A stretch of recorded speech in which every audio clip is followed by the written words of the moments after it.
Welcome back. आपकी अदालत में आज हमारी मेहमान हैं देश की सबसे लोकप्रिय बहू, भारतीय जनता पार्टी के नेता स्मृति ईरानी। आपकी अदालत में अगला इल्जाम। आपकी अदालत में बीजेपी लीडर स्मृति ईरानी पर आरोप है कि ये चढ़ते सूरज को सलाम करती हैं। अब स्मृति जी, ये इल्जाम मेरा ने इकोनॉमिक टाइम्स में आपकी प्रोफाइल छपी और उसमें लिखा कि जब अडवाणी जी बड़े लीडर थे तो आप अडवाणी जी के साथ नजर आती थी, अब नरेंद्र मोदी बड़े लीडर हो गए तो आप उनके साथ नजर आती हैं। तो जिसके सूरज चढ़ रहा हो उसको सलाम।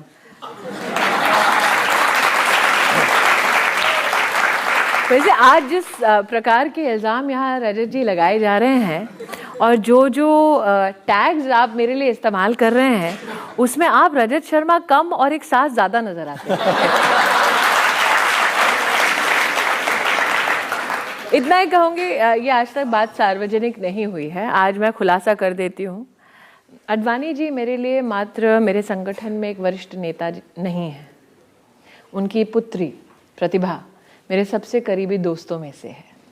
मैंने आज तक ये बात जग जाहिर नहीं की है क्योंकि मुझे लगता है कि इसका मेरे राजनीतिक या सार्वजनिक जीवन से कोई लेना देना नहीं है। और अगर अपॉर्चुनिज्म की बात आपने कही है, अब जब सहेली के पिता खुद 2009 में प्राइम मिनिस्टेरियल नॉमिनी थे, अगर मैं वाकई में अपॉर्चुनिस्ट होती तो 2009 में लोकसभा का चुनाव लड़ सकती थी। मैंने नहीं लड़ा। मैंने चाहा कि मैं संगठन में काम करूं। तो जो लोग मेरे बारे में और कुछ निकाल नहीं सकते, वो लोग शायद ऐसे ऐसे टैग्स लिखते होंगे किसी ना किसी लेख में। और जब मैं राजनीति में आई तब मैं इस बात के लिए पूरी तरह से तैयार थी कि मेरे दामन पर कोई ना कोई कीचड़ तो उछाला जाएगा। लेकिन ये भी सत्य है, संगठन में हमने सीखा है कि जितना कीचड़ उछालोगे उतना ही कमल खिलेगा। जब आप मुझे कह रहे हैं कि मैं सास की तरह बहू से पूछ रहा हूं तो मैं ये भी, उस अखबार में ये भी लिखा है कि ये नरेंद्र मोदी की टीम की सुषमा स्वराज है। मुझे लगता है मुझे और 30 जन्म लेने पड़ेंगे सुषमा जी के स्तर तक पहुंचने के लिए। सुषमा जी का नेतृत्व अपने आप में अनोखा इसीलिए है क्योंकि आज मैं जिस मुकाम पर हूँ वो संगठन में आरक्षण की वजह से हूँ। ये भी एक सत्य है। और ये आरक्षण संगठन में तब आया जब राजनाथ जी ने सुषमा दीदी और बहुत सारे हमारे वरिष्ठ नेतृत्व के साथ ये ठाना कि सिर्फ महिला आरक्षण पर सार्वजनिक चर्चा करने से ही बदलाव की दिशा में हम लोग नहीं चलेंगे। ज़रूरी ये था कि हम अपने संगठन के संविधान को खुद बदलें और 33% आरक्षण महिलाओं को संगठन में दें। तो संगठन में आरक्षण की वजह से मेरा प्रमोशन प्रदेश स्तर से लेकर राष्ट्रीय स्तर तक हुआ। लेकिन सुषमा जी का जो एक पूरा कार्यकाल रहा है, एक पूरी जर्नी रही है, वो बिना किसी रिजर्वेशन के सहारे के रही है। तो मुझे लगता है कि हम दोनों के बीच में तुलना भी सूरज को दिया दिखाना है। अब एक बात जो छपी, ये मैं आपके सामने पढ़ना चाहता हूँ। मेरे बारे में अच्छा जो छपता है वो कभी नहीं पढ़ते हैं। अब मैं अच्छा ही पढ़ने वाला था। अच्छा। इसमें लिखा है, स्मृति राजनीति में इतना आगे आ गई हैं कि उन्होंने राजनीति की खुरदरी जमीन पर खुद को अच्छी तरह स्थापित कर लिया है। उन्हें मोदी ब्रिगेड की सबसे अगुआ महिला बताया जा रहा है। ये तो अच्छी बात है। नहीं, मुझे लगता है कि इस प्रकार की परिभाषा को करना भी गलत है। लेकिन एक कंट्रोवर्सी आपको लेकर है जो कभी भूलते नहीं है जी। ये 12 दिसंबर 2004 की बात है। आज आप हर जगह नरेंद्र मोदी को डिफेंड कर रहे हैं। अभी आपने बहुत तारीफ की नरेंद्र मोदी की, लेकिन सूरत में आपने मीडिया से बात करते हुए कहा था दंगों के बाद नरेंद्र मोदी को है स्मृति, मेरी स्मृति में वो स्मृति। मैं जनता को याद दिला दूं, काफी पुरानी बात हो गई। 12 दिसंबर 2004 की दोपहर सूरत में स्मृति ईरानी ने कहा, दंगों के बाद नरेंद्र मोदी के मुख्यमंत्री बने रहना शर्मनाक है और अगर वो इस्तीफा नहीं देंगे तो मैं 25 दिसंबर को अटल बिहारी वाजपेयी के जन्मदिन से आमरण अनशन पर बैठूंगी। जी, ये मेरा था स्टेटमेंट।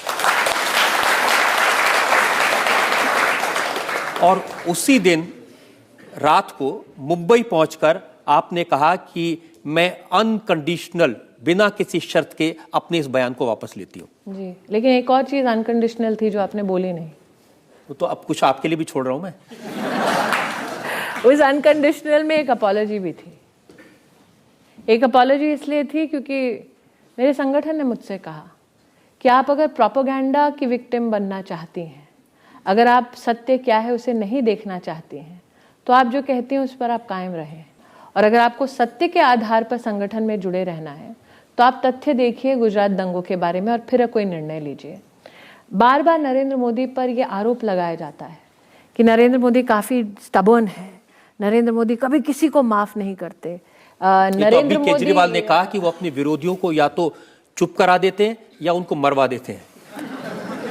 मैं एक जीता जागता प्रमाण हूं नरेंद्र मोदी की उदारता का। उनका कद इतना बड़ा था रजत जी कि अगर वो चाहते तो संगठन में मेरी जो गति है या तो वो समाप्त हो सकती थी या तो मुझे संगठन अलग कर सकते थे। लेकिन नरेंद्र भाई ने उदारता दिखाते हुए कहा कि मुझे अगर परखना है तो तथ्यों के आधार पर परखो, और मैं क्या परखूंगी, हिंदुस्तान की अदालतों ने उन्हें परख कर एविडेंस के आधार पर निर्दोष साबित किया। मैं आज वो कहती हूँ जो मैंने नरेंद्र भाई के सामने कहा। मैंने नरेंद्र भाई से कहा कि जब लोग पत्थर मारने को तैयार थे तब उसमें से एक पत्थर मैंने भी मारा, लेकिन आपने वो पत्थर लेकर सफलता की सीढ़ी बना दी और उस सीढ़ी पर खुद बढ़ने के साथ साथ मुझ जैसे कार्यकर्ताओं को भी आगे बढ़ाया।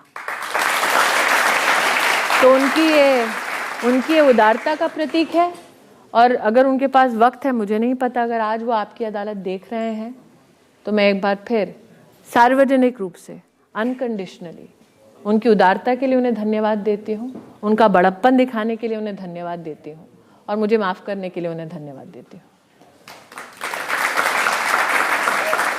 महिला दिवस है आज, और आज के दिन देश भर में, विश्व भर में मैसेज ये जाता है कि महिला का सहयोग करना चाहिए। जाता है कि नहीं? रजत जी अपने आप में अनोखे हैं। महिला दिवस के दिन उन्होंने औरत को कटघरे में खड़ा कर दिया है। लेकिन आपको नहीं लगता मैं आपका पूरा सहयोग कर रहा हूं? आपसे बहुत मीठे मीठे सवाल पूछ रहा हूं। देखिए रजत जी, तीर मीठा हो या तीखा, छोड़ा जाता है आक्रमण करने के लिए। एक और ब्रेक के लिए मैं रुकना है, और ब्रेक के बाद आपकी अदालत में स्मृति ईरानी पर इल्जाम और तो सवालात का एक और दौर। मैं अपनी मेहनत से जहां भी रहूंगी कम से कम इतना आश्वस्त रहो, I will do my best.